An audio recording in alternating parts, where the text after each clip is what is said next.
के चरणों में प्रणाम करती हूँ, हमारा प्रणाम स्वीकार हो। मैं लीलम दीदी के चरणों में प्रणाम करती हूँ, हमारा प्रणाम स्वीकार हो। मैं अंजनी भैया के चरणों में प्रणाम करती हूँ, हमारा प्रणाम स्वीकार हो। शंकर जी के चरणों में प्रणाम करती हूँ, हमारा प्रणाम स्वीकार हो। मैं गणेश जी के चरणों में प्रणाम करती हूँ, हमारा प्रणाम स्वीकार हो। मैं पार्वती जी के चरणों में प्रणाम करती हूँ, हमारा प्रणाम स्वीकार हो। हर हर महादेव, मैया भवानी की जय।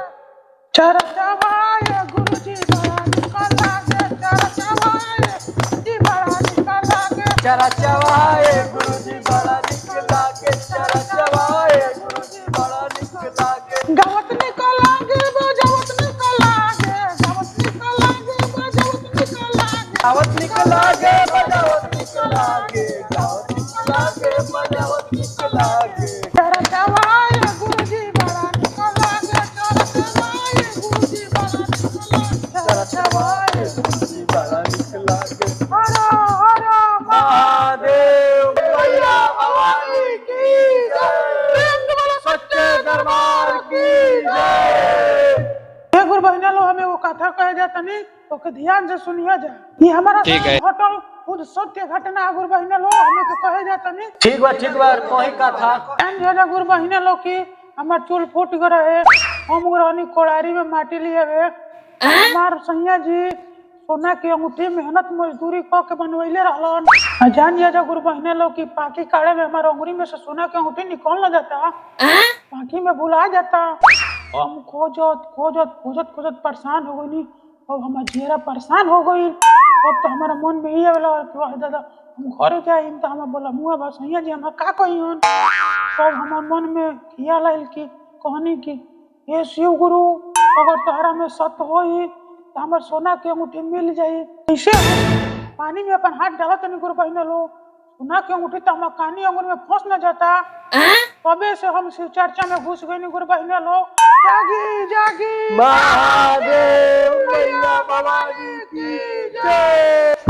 हर भोला भोला भोला भोला हर हर हर भोला भोला भोला हर हर।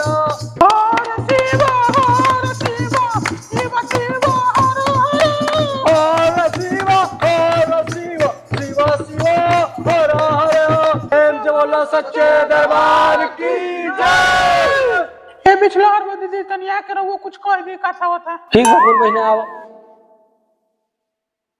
शिव गुरु के चरणों में प्रणाम करती हूँ, मेरा प्रणाम स्वीकार हो। गुरु बहना के चरणों में प्रणाम करती हूँ, मेरा प्रणाम स्वीकार हो।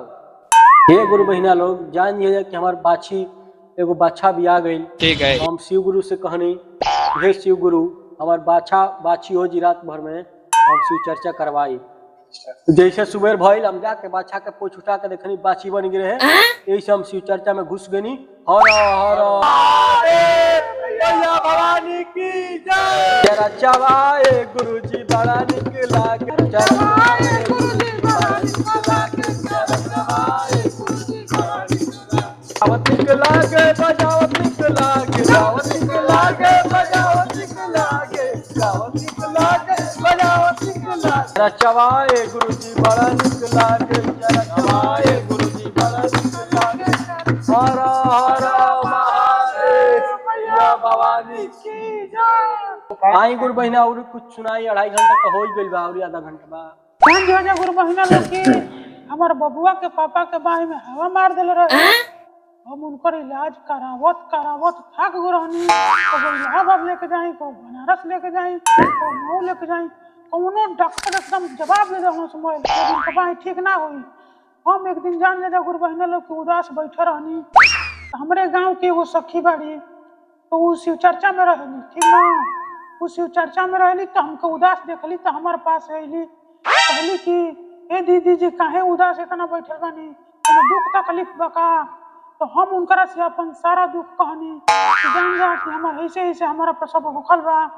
तो वो हमके राय दहली कि दीदी जी आप शिव चर्चा में घुसी, गुरु जी की अर्जी लगाई, गुरु जी से अपन दुख विनती कही। तो उनकरे कहला पर हम चर्चा में घुस गई नी, गुरु जी से अर्जी लगाई। हम 10 दिन के अंदर में हम बबुआ के पापा के बाई ठीक हो गई। जैसे हम चर्चा में घुस गई नी। जागे जागे महादेव, मैया भवानी की जय। आज के हो जिया गुरु जी पत्थर पलटिया ना। आज के हाजिरिया गुरु पता पल किया ना आज के हाजिरिया बेटा पता पल किया चुटकी चुटकी बाटा पारा तान अभिया करेगा चुटकी चुटकी बाटा पारा तान अभिया करेगा